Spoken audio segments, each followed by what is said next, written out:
நான் இருமும்போது எனக்கு நல்லா சளி இருக்கிற மாரி கேட்குது. ஆனா, என் குழந்தைக்கு இருமலாம், சளி வெளியே வரவே மாட்டேங்குது.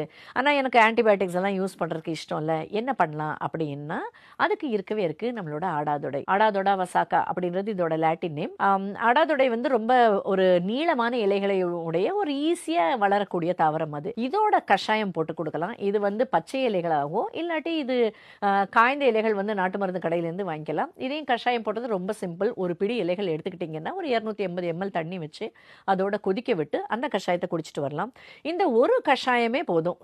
நெஞ்சில இருக்கிற மார்ச்சளிய வந்து இளக்கி வெளியில கொண்டு வரதுக்கு ரொம்ப அருமையா இருக்கும். எந்தவித சைடு எஃபெக்ட்டும் இல்லாத, எல்லா வயதினரும் யூஸ் பண்ணக்கூடிய ஒரு அருமையான ஒரு அ பிளான்ட் ஹெர்ப் அப்படின்னா இந்த ஆடாதொடைய சொல்லலாம்.